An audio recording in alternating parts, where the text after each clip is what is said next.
Boa noite a todos. Sejam todos muito bem-vindos à Casa Espírita Luz de Jesus. E nesta noite, então, nós vamos iniciar lendo um pequeno texto aqui do livro A Luz de Oração de Francisco Cândido Xavier. Esforço e oração. De vez em quando, surgem grupos religiosos que preconizam o absoluto retiro das lutas humanas para os serviços da oração. Nesse particular, entretanto, o Mestre é sempre a fonte dos ensinamentos vivos.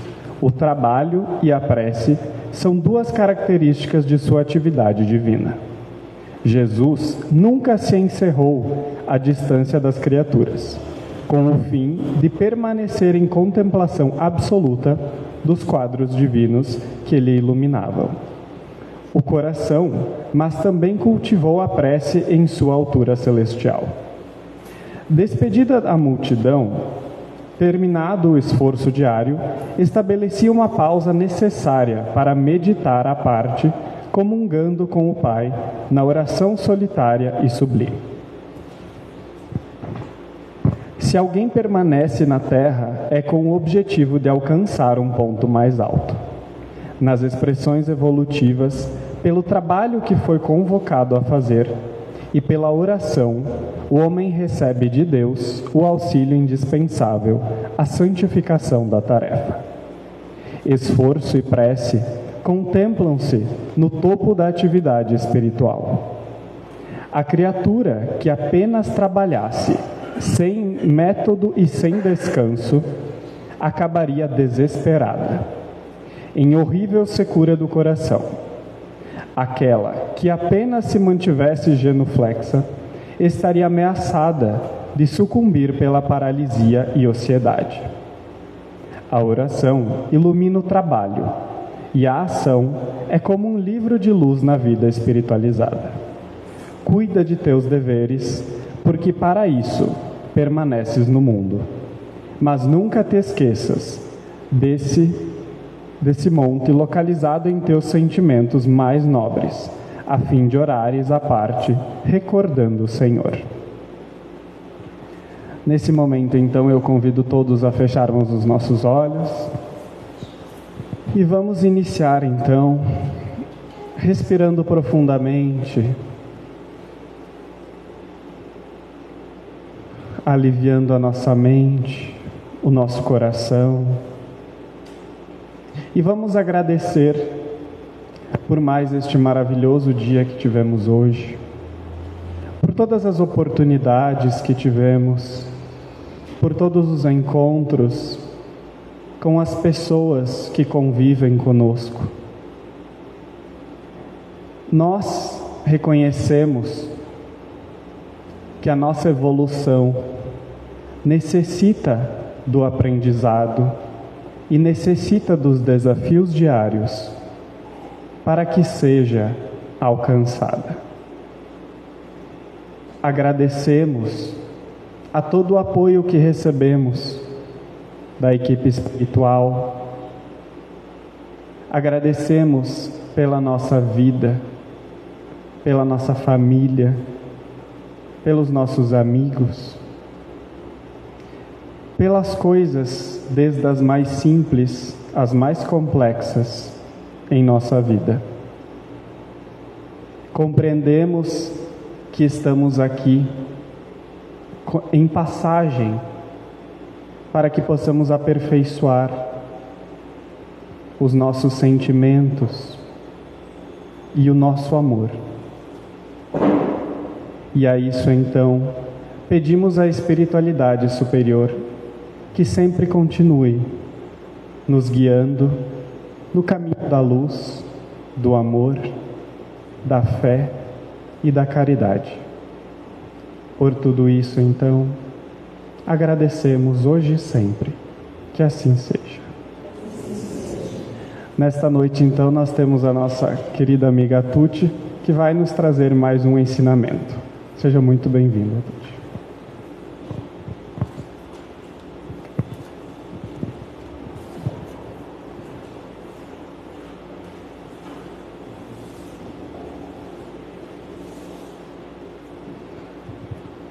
Agradeço mais uma vez a oportunidade de estar aqui, nessa casa de luz, nessa casa de amor e nessa casa deste amor fraterno que a gente sente dos nossos amigos, né, que trabalham em prol justamente de tudo aquilo que a doutrina espírita nos traz como elemento vital de vida, né?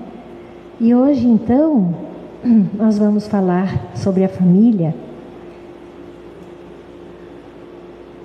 Antes de iniciarmos a fala sobre a família, vamos fazer uma rápida retrospectiva sobre a doutrina espírita e contextualizá-la na história da humanidade. Então, os hebreus, eles foram os primeiros a praticar publicamente o monoteísmo, né? O amor a um Deus só. E é a eles que Deus transmite a sua lei através de Moisés, primeiramente por Moisés, e depois por intermédio de Jesus, né? Jesus, o nosso mestre muito amado, a nossa referência maior, ele veio, reencarnou no planeta, ele viveu entre os homens para justamente nos ensinar o amor, a caridade, o bem ao próximo, o amor a si mesmo e todas essas passagens que compõem, as passagens de Jesus que compõem o Evangelho, né? Nós então tivemos revalidada através da codificação do Espiritismo, né? Então Moisés, Jesus, outros mensageiros de luz vieram também, mas eu cito esses que são os nossos esteios, né? Até que Allan Kardec, né? O Hipólito Denisard Rivail, um estudioso, um mestre na educação, pedagogo, cientista, ele veio estudar justamente os fenômenos que estavam acontecendo lá no século XIX, no ano de 1850, por ali, né?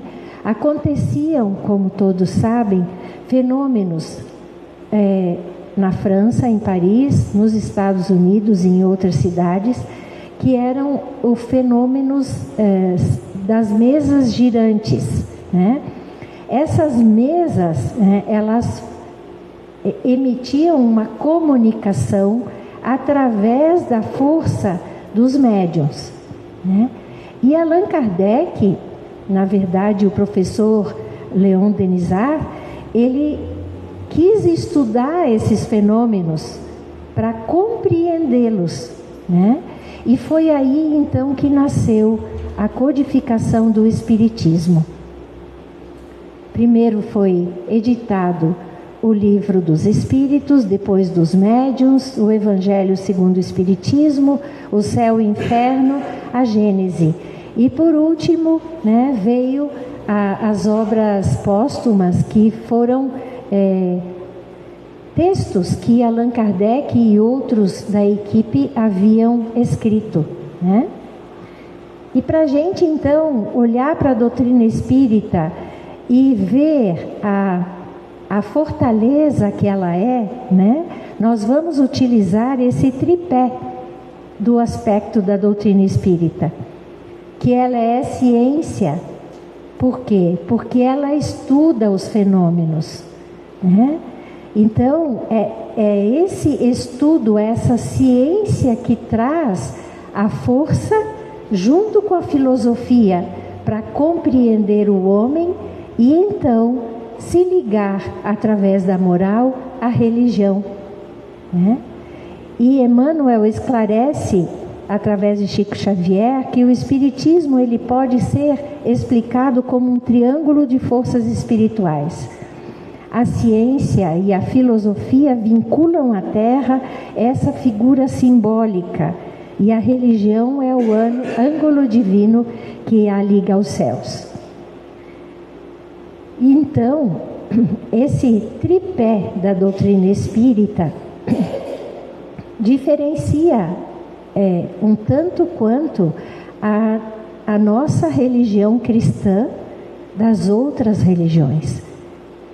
Por quê? Porque é justamente através dessa comunicabilidade com os espíritos e toda a relação da nossa vida material com a vida espiritual.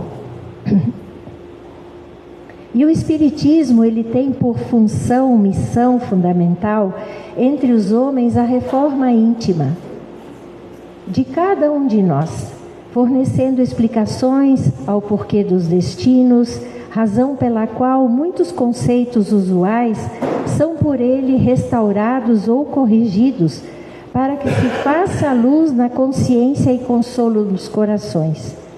Assim como Cristo não veio destruir a lei, porém cumpri-la, a doutrina espírita não veio desdizer os ensinos do Senhor, mas desenvolvê-los, completá-los e explicá-los, em termos claros, para que toda a gente, quando foram ditos de formas alegóricas. A rigor, a verdade pode caminhar diante da palavra com que aspiramos traduzi-la. Renove, pois, as expressões do seu pensamento e a vida renovar-se-lhe-á inteiramente nas fainas de cada hora.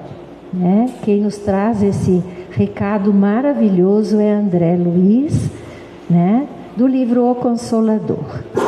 Então, quando nós pensamos na reforma íntima, o que isso significa? Que consciência de nós mesmos nós deveremos ter para que esta reflexão, essa reforma íntima, traga para nós o significado maior de estarmos aqui reencarnados. E por quais razões nós formamos família? Por quais razões nós construímos uma história? Antes da abertura, pelo Felipe, a oração inicial, eu estava olhando justamente para o primeiro slide e estava pensando naquela família de 4 pessoas ali de costas, no slide, mas que poder que tem a família, que poder que Deus deu para nós nos entregar a família como uma bênção, e justamente uma bênção para a gente poder repensar as nossas atuações, as atuações daqueles que compõem a nossa família, a oportunidade de sermos educadores dos nossos filhos, de termos sido educados pelos nossos pais, e assim nós darmos esta continuidade que se chama vida. É muito grandioso. Então, essa reflexão da noite de hoje, ela vem deste livro SOS Família, que em outra oportunidade no mês passado já foi falado dos aspectos como este livro foi psicografado, como ele foi construído na espiritualidade, através de Joana de Ângeles e de outros autores espirituais, Amélia Rodrigues, Benedita Fernandes, Manuel Filomeno de Miranda. E esse livro, ele nasceu justamente pela preocupação que a espiritualidade tem com relação à família. O que nós, nessa era tecnológica, estamos fazendo para que esta família seja realmente esse reduto de Deus, entregue a nós como uma bênção? Porque os nossos filhos, eles são uma bênção de Deus, de nós podermos de novo estar convivendo com os filhos que em outras reencarnações a gente já teve a oportunidade de viver. Os nossos pais, os nossos avós, os nossos parentes próximos que formam a nossa família extensa. Então, diante desta preocupação da espiritualidade com relação à família, traz para nós um teor de responsabilidade muito grande, né? Porque efetivamente nós estamos aqui transitando neste mundo material, vivendo dentro de uma família, porque o homem é um ser gregário, ele não vive sozinho, ele vem da união de um homem com uma mulher, né? E é essa preocupação, então, que nós hoje vamos poder aprender um pouco mais como nós devemos direcionar os nossos olhares, os nossos sentimentos para esta formação tão importante. E André Luiz vem de novo trazer um recado para a gente, dizendo que pais e educadores, se o lar deve entrosar-se com a escola, o culto do Evangelho em casa deve unir-se à matéria lecionada em classe, na iluminação da mente, em trânsito para as esferas superiores de vida. Nada é estanque, nada é sozinho. A nossa energia, ela se desloca e ela vai e ela volta, como a energia de vocês se desloca, vem e ela volta. Então, se a família, fazendo o culto do Evangelho no lar, tendo a consciência de que Deus, nosso Pai, organizou a família justamente para que nós tenhamos um aprendizado de várias eras, de várias épocas, a integração da escola com a família, ela precisa acontecer, né? A escola é uma extensão da nossa família. E olha, se nossa energia ela vai e volta, o quanto nós vamos e os nossos filhos vão aproveitar justamente nesta troca entre família e escola. Porque todos nós estamos num educandário. A vida, ela é um planeta escola. Estamos aqui justamente para podermos aprender a conviver melhor, aprender a amar, aprender a ouvir, aprender a educar, né?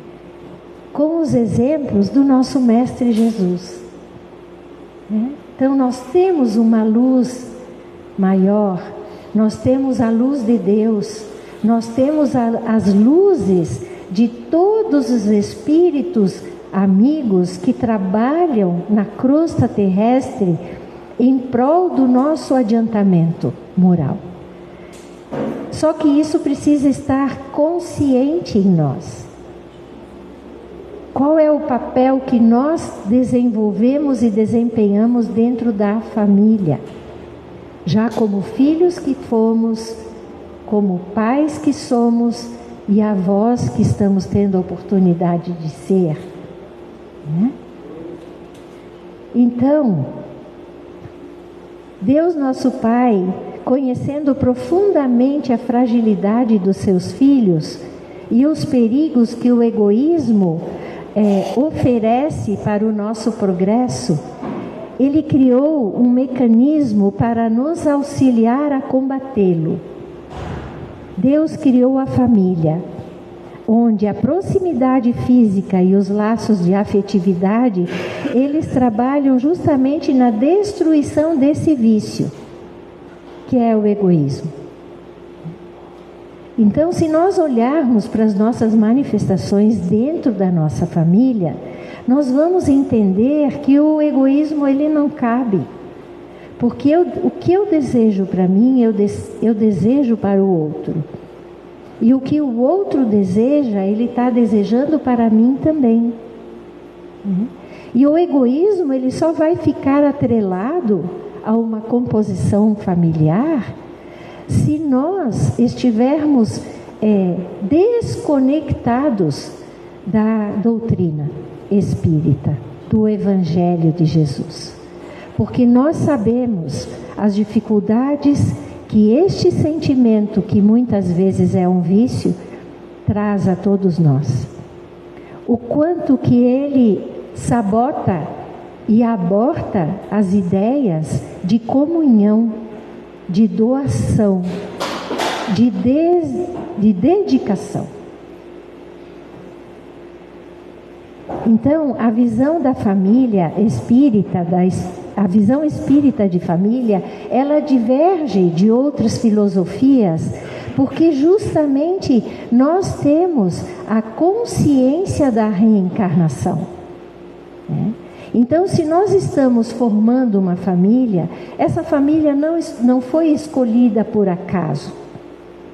Nós não fomos parar na nossa família de origem inadvertidamente. Não. Antes de nós reencarnarmos, nós fazemos escolhas. E essas escolhas, elas são condizentes com aquilo que nós precisamos reparar. E a reparação, ela é uma oportunidade maravilhosa concedida por Deus para que nós possamos fazer melhor, fazer diferente do que nós fizemos em outras reencarnações e que nós não lembramos. E nós não lembramos porque nós recebemos uma ajuda maravilhosa de Deus para que a gente possa entender o significado dessa reencarnação e a necessidade que nós temos de reparar e evoluir. Então, o Espiritismo apresenta a família como um instrumento abençoado, em que as criaturas humanas se encontram com um programa de provas e expiações, porque é justamente este momento reencarnatório que o nosso planeta vive, sente, desenvolve, e nós também sabemos que nós estamos passando por uma transição, e nós todos estamos fazendo parte dessa transição, que é para o planeta de regeneração, onde nós já estaremos mais conscientes da nossa estada verdadeira por aqui.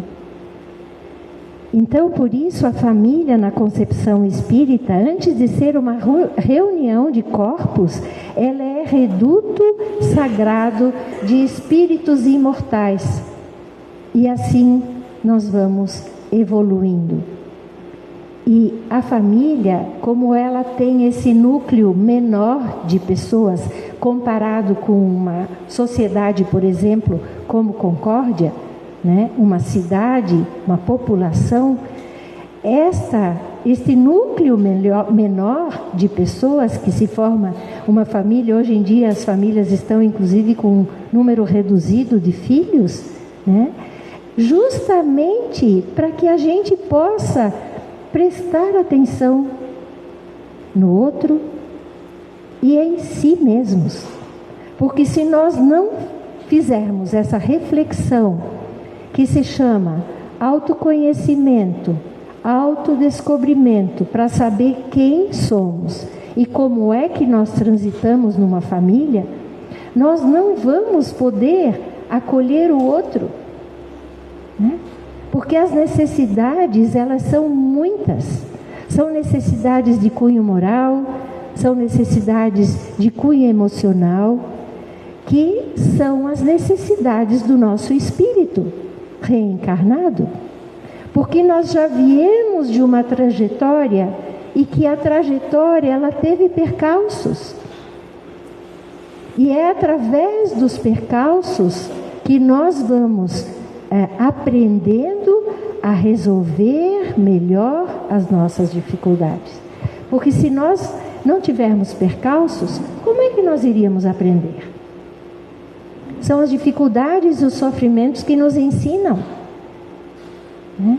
E se nós passamos por essas dificuldades e sofrimentos, é porque nós temos uma bagagem em nós, que justamente nos ajuda a nos mantermos fortes e firmes para esta gradativa progressão.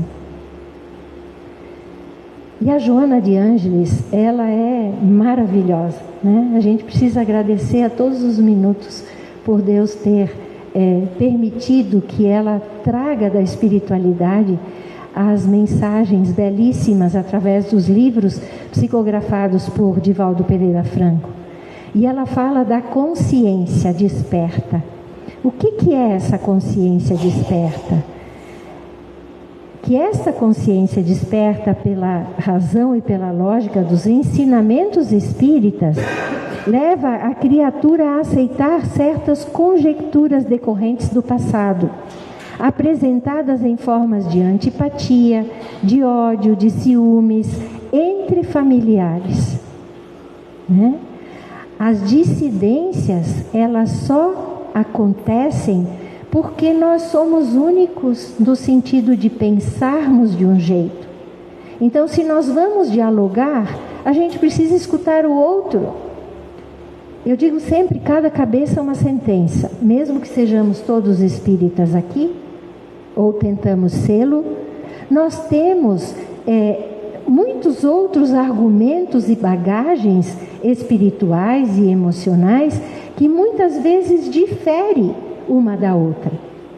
Mas por isso nós somos seres que comunicamos, nós falamos, né? E aqui todos falamos a mesma língua. Só que muitas vezes as linguagens elas diferem, né? Às vezes o nosso coração ele está com ressentimentos, com ódio, com ciúmes, com antipatias. E se nós não tivermos a consciência desperta, no sentido de eu vou trabalhar esses sentimentos ruins em mim, para eu poder viver melhor, para eu poder compreender o outro. Se essa consciência não estiver desperta, nós passamos muitas vezes reencarnações atrás de reencarnações, carregando mágoas, sofrendo por perdas, constituindo rompimentos.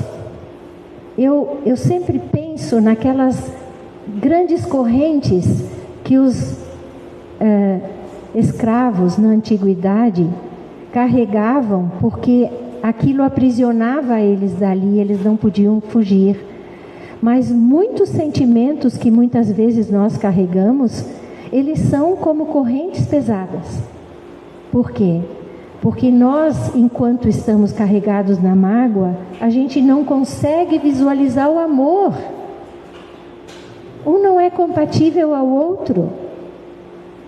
Então, organizar este ser interior através da reforma íntima e poder expulsar sentimentos que nos desagradam, que não nos favorecem, é uma grande evolução. E a consciência que a Joana nos explica é justamente o momento da conscientização, né? É aquele discernimento como um acerto, usando como parâmetro o equilíbrio, nós alcançaremos uma condição de ser humano melhor. E o equilíbrio quer dizer equilíbrio interno, como é que eu estou internamente. E Joana de Ângeles traz muito também a necessidade da meditação, que é uma oportunidade maravilhosa para nós estarmos em contato conosco mesmos e em contato com a espiritualidade maior. A oração é um grande veículo que também ajuda-nos a intermediar os nossos sentimentos, compartilhando com a espiritualidade. Então, a consciência, a aquisição da consciência, ela é um efeito natural do processo evolutivo. E essa conquista te permitirá avaliar fatores profundos como, olha que importante, o bem e o mal, o dever e a irresponsabilidade, a honra e a desonra, o nobre e o vulgar, o lícito e o irregular, a liberdade e a libertinagem. Então, essa consciência que a Joana de Ângeles fala, ela é imprescindível no nosso caminhar. É como se nós tivéssemos que colocar essas frases na porta da geladeira, no guarda-roupa do nosso quarto, dentro do carro, porque é justamente pelo exercício da leitura dessas frases tão importantes, na lembrança de ativarmos a consciência, para sabermos discernir o bem do mal, é que vem auxiliar-nos para a evolução, para a caminhada. E trago a figura da Joana de Ângeles, porque foi desta forma que ela apareceu para Divaldo. Divaldo Pereira Franco já tinha a Joana de Ângeles como mentora durante muitos anos na vida dele. E ele dizia: eu gostaria muito de conhecer a senhora, conhecer o seu perispírito. E ela dizia para ele: te acalma, isso vai acontecer em determinada hora. E eu trouxe, porque assim, quando a gente mentaliza a figura de um espírito que nos auxilia tanto, essa mentalização faz com que muitas vezes a gente também busque a lembrança dos ensinamentos que esse espírito nos traz. É como Jesus, Jesus, o nosso mestre, ele tem na nossa lembrança uma imagem, porque ele esteve aqui reencarnado tanto quanto Joana de Ângeles. Já Deus, o nosso Pai, nós muitas vezes imaginamos um velhinho sentado numa nuvem, mas nós não temos a figura dele, porque ainda nós não temos condições para entender que é Deus. É a primeira pergunta do Livro dos Espíritos: que é Deus? E assim nós vamos indo. A consciência, ela não é de natureza intelectual, porque difere da natureza intelectual, que esta é conseguida através do conhecimento. Então nós vamos adquirindo conhecimento, nós vamos aprendendo matemática, nós vamos aprendendo a ler, nós vamos aprendendo a nossa profissão, E a consciência, ela é uma força que nos propele, porque ela nasce da experiência evolutiva, mas da consciência moral, que eu devo ter tido na outra vida. E se eu tenho essa consciência moral hoje, é porque eu trouxe isso na minha bagagem perispiritual. Mas ainda nós precisamos desenvolver, porque nós não caímos aqui por acaso, num planeta de provas e expiações que está se transformando em planeta de regeneração, E justamente essa conscientização, ela vai se tornar visível quando nós nos manifestamos. Então, quando nós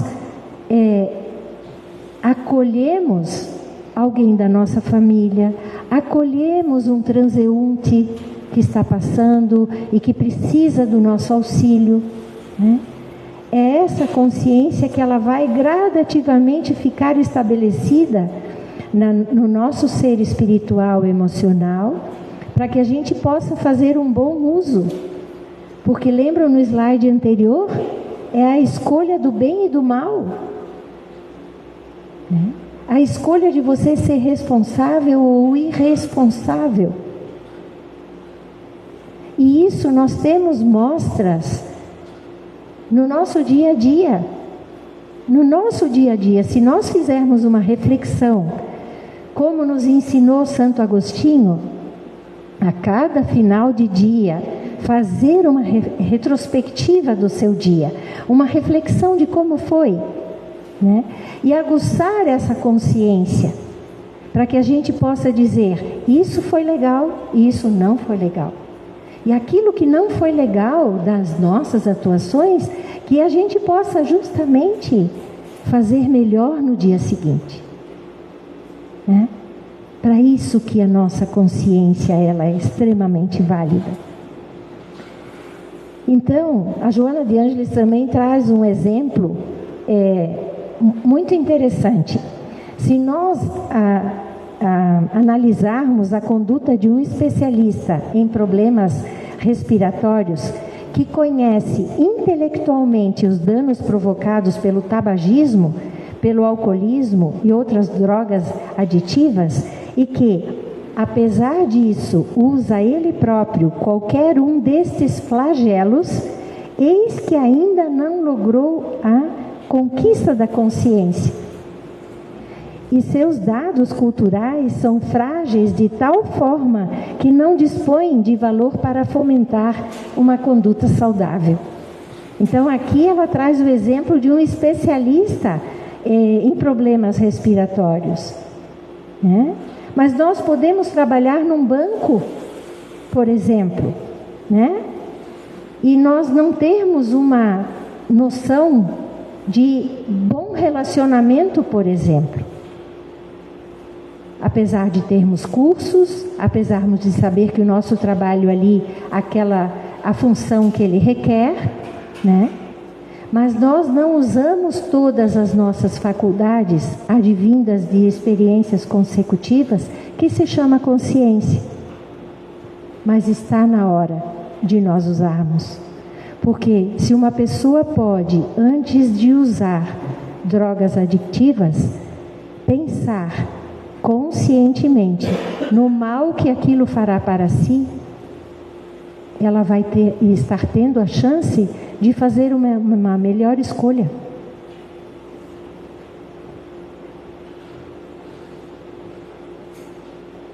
Então, a família é o lugar onde a gente aprende a amar, né? E nós pais, como os nossos pais, eles foram nossa referência. E olha como é importante a gente pensar nisso, né? Nós viemos de uma família, nós temos nossos pais como referência. E se nós pensarmos conscientemente nessa referência que somos para os nossos filhos, nós com certeza faremos melhor. E o melhor que nós vamos fazer, ele está baseado no Evangelho de Jesus. Porque o Evangelho de Jesus é o nosso grande código de ética. Imaginemos que se nós fôssemos viver segundo o preceito de Jesus, de fazer ao outro o que gostaríamos que fosse feito para nós, nós precisaríamos de justiça? Nós precisaríamos de advogado? Nós precisaríamos de leis de trânsito? Não. Mas é essa consciência que Jesus já veio nos trazer quando ele reencarnou aqui há mais de 2000 anos. Então lembrar dessa frase que eu acho magnífica, desse preceito, é a gente poder fazer melhor tanto para si, não escolhendo drogas adictivas, não escolhendo tirar a nossa vitalidade interior através de substâncias alucinógenas, e a gente poder viver realmente quem nós somos, né? E Santo Agostinho, no Evangelho segundo o Espiritismo, ele nos traz um outro recado: inteirai-vos dos vossos deveres e ponde todo o vosso amor em aproximar de Deus essa alma. Tal a missão que vos está confiada e cuja recompensa recebereis se fielmente a cumprirdes. Os vossos cuidados e a educação que lhes darei dareis auxiliarão o seu aperfeiçoamento e o seu bem-estar futuro. Lembrai-vos de que a cada pai e a cada mãe perguntará a Deus: o que fizestes do filho confiado à vossa guarda? E nós responderemos por isso. Nós responderemos ao longo da nossa vida. Porque quando acontecem os problemas, as dificuldades, né, a gente percebe aonde foi que a gente errou. Então, a aquisição da consciência, ela deve ser treinada, né, mediante o exercício dos valores morais elevados, que objetivam o bem do próximo e, por consequência, o nosso próprio bem. O esforço para adquirir hábitos saudáveis, ele conduz à conscientização dos deveres e às responsabilidades pertinentes à vida. Herdeiro de si mesmo, das experiências transatas, o ser evolui por etapas, adquirindo novos recursos, corrigindo erros anteriores e somando conquistas. Qual é a missão da família na Terra? Já que o homem é um ser gregário, né, ele não prescinde de companhia. São raras as pessoas que conseguem viver sozinhas. E muitas vezes por razões fortes, como se as mágoas estivessem presentes no coração, né? Às vezes a gente sabe de criancinhas pequenininhas, pegam a mochila, colocam nas costas e eu vou embora dessa casa, né? Mas assim, vamos entender isso. O que a criança quer dizer, né? O que ela não está suportando? Que necessidades emocionais e espirituais a criança está tendo que os pais, os adultos da história não estão podendo contemplar, né? Então, é nós sairmos de nós e entendermos o outro. E a criança necessita muito disso. Tem a questão biológica, né? É através da união de duas pessoas, de um casal, que nascem os filhos. Tem a questão sociológica, tem a questão moral e espiritual. E a estrutura da família, ela vem se adaptando às condições do progresso terreno, visando justamente o aprimoramento. E o papel de pai, de mãe, o progresso mútuo. E nós reparamos nossas dívidas de pretérito menos felizes e adquirimos justamente valiosas experiências para o porvir dentro da família. A superação de obstáculos. Juntos nós somos mais fortes. E muitos outros, né? No Evangelho nós também temos sobre a parentela corporal e a parentela espiritual, que são duas espécies de famílias, né? As famílias pelos laços espirituais e as famílias pelos laços corporais. Duráveis são as primeiras, que se fortalecem pela purificação e se perpetuam no mundo dos espíritos, através das várias migrações da alma. As segundas, elas são frágeis como a matéria, e elas se extinguem com o tempo e muitas vezes se dissolvem moralmente, já na existência atual, que são os rompimentos. Mas para dar um grande alento a nós todos, né?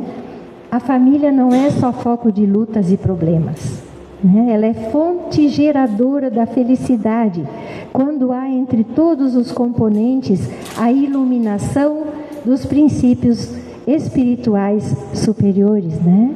Então nós precisamos nos atentar a isso, né? Reunir a família em oração, fazer o Evangelho no lar, ler o Evangelho de Jesus e as obras básicas espíritas, para que nós tenhamos subsídios e entendimentos e consigamos então fazer deste momento uma evolução consistente. E esses sinais de alarme, eles são muito importantes. Eu recebi numa ocasião um folhetinho na entrada da casa espírita, justamente falando por isso, para que a gente se atente há 10 sinais vermelhos no caminho da experiência, indicando queda provável na obsessão. Quando entramos na impaciência, quando acreditamos que a nossa dor é maior, quando passamos a ver a ingratidão nos amigos, quando comentamos o lado menos feliz dessa ou daquela pessoa, quando reclamamos apreço e reconhecimento, quando supomos que o nosso trabalho está sendo excessivo, quando passamos o dia a exigir esforço sem prestar o mais leve serviço, quando pretendemos fugir de nós mesmos através da gota de álcool ou pitada de entorpecente, quando julgamos que o dever é apenas dos outros. Então, todas as vezes que um desses sinais vem a surgir no trânsito de nossas ideias, a lei divina está presente, recomendando-nos a prudência de parar no socorro da prece ou na luz do discernimento, né? E é Sheila, um espírito amigo também, que nos envia essa mensagem. Então, a comunicação dentro da família, como ela deve ser, para que seja uma comunicação saudável. Falar com amorosidade, evitar julgamentos nem interpretações, falar sobre os sentimentos. É tão importante que as famílias façam este grande aprendizado, falem dos seus sentimentos, para que os filhos, ouvindo, possam também declarar os seus, né? Porque dentro das famílias não é comum se falar de sentimentos. Você pode até narrar um fato que aconteceu e que você não gostou e que você ficou triste, mas isso é eventual. Então, quando você na família, você pode reunir a família. Agora vamos conversar sobre a semana, né? Nós vamos inserindo na família uma intimidade relacional muito necessária para que os filhos justamente possam dialogar com a gente sobre aquilo que eles sentem. Senão eles vão confidenciar aos amigos quando eles entram na adolescência. E aí podem vir aconselhamentos que não são os melhores, né? Então, falar sobre sentimentos, falar do que o seu coração está expressando para que o outro escute, isso é um aprendizado. Manifestar apoio emocional, tão importante. Quando a gente vê que alguém na nossa família, a gente percebe isso, não se sente bem. Aqui na família da Casa Espírita, né, a gente também desenvolve essa empatia. E a gente pode ajudar. Buscar soluções saudáveis para os problemas. Porque às vezes temos um problema, aquilo passa, como dizem, né? O tempo é o melhor remédio. Não, o tempo é um remédio, mas não é o melhor. As dificuldades, elas precisam ser faladas, porque elas são inerentes à história das pessoas. Todos nós passamos por dificuldades, todos nós passamos por sofrimento. Então, se a gente constrói com os nossos filhos um mundo de imaginação, um mundo de castelos, de princesa, um mundo cor-de-rosa, onde nada acontece de desagradável, o que vai acontecer com essa criança quando ela percebe que um amiguinho machucou, ou que o pai foi inadequado com ela, ou que a mãe foi inadequada, que a mãe disse uma palavra áspera, porque às vezes a gente não está equilibrado, e isso é fato para todos nós, né? Então, é justamente nesse aspecto que nós precisamos resolver os problemas. Então, aqui eu trago as referências que eu utilizei para essa reflexão na noite de hoje. E eu agradeço muito por estudar a doutrina espírita. E eu digo sempre, eu tento ser espírita, porque ser espírita é um compromisso que a todo dia a gente precisa estar lembrando. Como é o pensamento de um espírita. No Evangelho, segundo o Espiritismo, nós temos um texto belíssimo que fala como ser espírita. E no progresso da vida, a gente vai trabalhando, quem sabe, daqui a algumas reencarnações, a gente possa realmente sentir que a gente é espírita. Muito obrigada.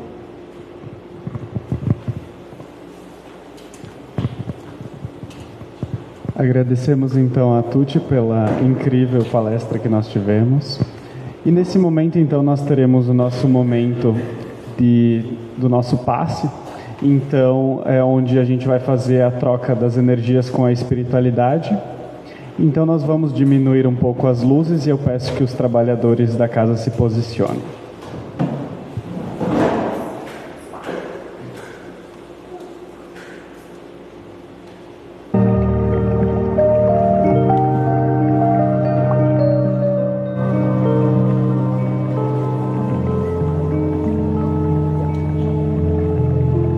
Senhor Jesus, concedeste-nos o abençoado caminho da união contigo, desde a manjedoura iluminada até a ressurreição divina, com passagem pela cruz do trabalho e da renunciação, da fé viva e do testemunho santificado. Viajores que somos na estrada redentora que a tua misericórdia nos desdobra, no campo da vida eterna, rogamos-te ainda luz para as nossas sombras, certeza para as nossas dúvidas, esclarecimentos às nossas hesitações. Auxilia-nos a aceitar o roteiro que teu amor infinito nos traça a benefício da paz e da felicidade de nós mesmos.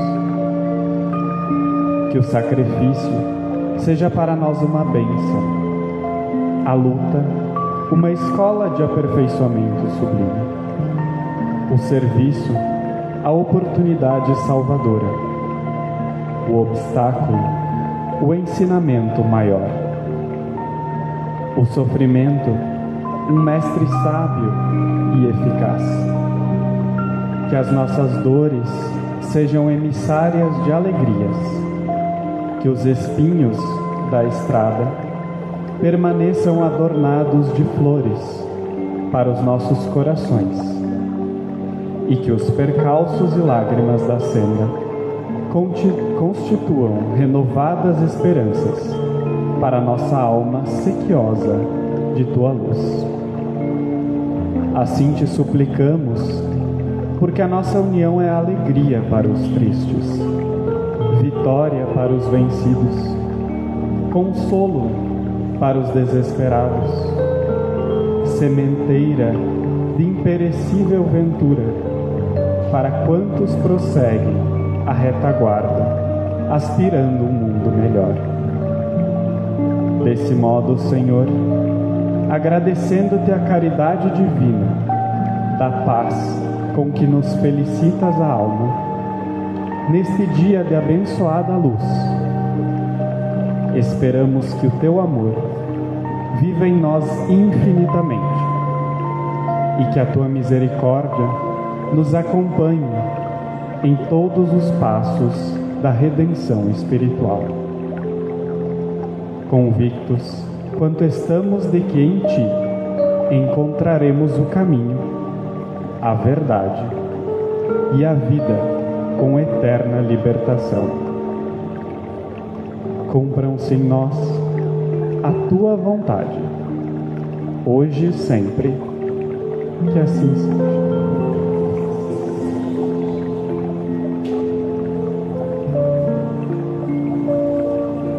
Então, que nós possamos retornar aos nossos lares e encontrar as nossas famílias com o aprendizado então que tivemos essa noite, para que possamos agora, nesse momento que chega próximo ao Natal, também compartilharmos esses sentimentos com as pessoas que convivem conosco.